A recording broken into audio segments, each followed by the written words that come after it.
বন্ধুরা, আজকে থাম্বনেল দেখে তোমরা বুঝতেই পারছো আমি কী নিয়ে কথা বলতে চলেছি।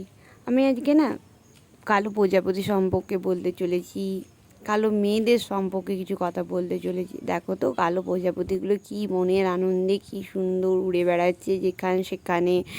ওদেরকে কেউ বারণ করার মতো লোক নেই, ওদের গায়ের কালো রং নিয়ে কথা বলার মতো কোনো লোক নেই, কিন্তু ওদের মধ্যে কোনো কেউ বলবে না, ওদেরকে কেউ দুঃখ দেবে না। কিন্তু মানুষের সমাজে এরকম হয় কি বলো, একটা মেয়ের যখন গায়ের রং কালো হয় তাকে যে কত যন্ত্রণা জ্বালা সহ্য করতে হয় সেই মেয়েটাই জানে।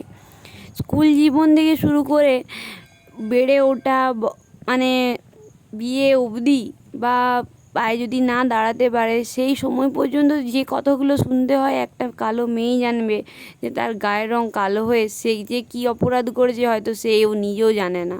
তার হাতে যদি থাকতো সে গায়ের রংটা কালোর বদলে ফর্সা করে নিত। সমাজের মানুষ ফর্সা রংটাই বেশি হয়তো পছন্দ করে। আজকের দিনেও 2000-এর জায়গাতে 2000-এর সালে এসে নিয়েও আমাদেরকে না গায়ের রং নিয়ে অনেক কথা শুনতে হয়। যতই বলুক সমাজ আপডেট, কিন্তু সমাজ কিন্তু এখনও আপডেট হয়নি। মোটামুটি স্কুলে যখন যাবে গায়ের রং কালো থাকলে অন্য মেয়েরা তোমার সাথে মিশবে না, দেখতে একটু বলবে, বিচ্ছিরি যাবে, ফার্স্ট বেঞ্চ সেকেন্ড বেঞ্চ হয়ে যাবে, এরকম একটা ব্যাপার। ম্যাডামরা অ্যাট্রাকটিভ হবে না, ম্যাডামরা তোমাদের কথায় ইমপ্রেস হবে না, ম্যাডামরা আবার রং রূপ ওই সবও দেখে। আমি দেখেছি আমাদের ক্যাটাগরিতেও অনেক কিছুই আমি দেখেছি, যেহেতু আমার গায়ের রং কালো আমি অনেক কিছু সহ্য করেছি, আমাকে সহ্য করতে হয়েছে। অনেক অনেক ম্যাডাম ছিল স্কুলে যে ওরা গায়ের রং কালো বলে একটু মানে অন্যরকম ভাবতো, যে কালো হলেই পড়াশোনায় ভালো নয়, এইরকম একটা মোটিভ ছিল। কিন্তু কালো গায়ের রং যে পড়াশোনায় খারাপ সেটা তো হয় না।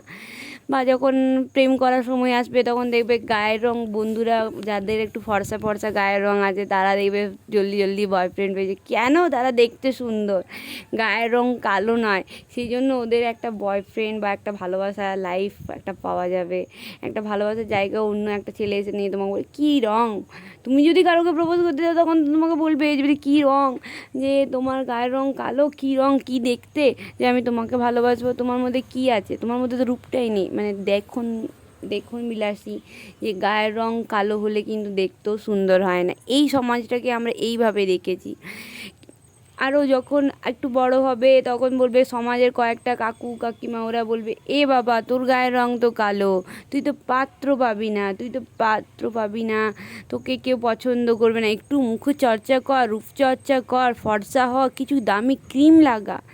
যখন ওয়ার্কিং প্রফেশনালে যাবে তোমার ইন্টারেস্টটা ওখানে খারাপ হবে যে তুমি কালো, তোমার কালোর জন্য তোমার কোনো ওয়ার্কিং প্রফেশনাল নেই, তোমাকে কালোর জন্য তোমাকে কেউ কাজে নিচ্ছে না, তোমার ইমপ্রেসটা চলে যাচ্ছে। নিজেকে স্টাইল আপডেট করতে হবে, নিজেকে ফর্সা করতে হবে। এখানে সমাজে ফর্সা রঙটাকে এতটাই গুরুত্ব দেওয়া হয়েছে যে কালো মেয়েরা যে কী করবে ওরা নিজেরাই জানে না।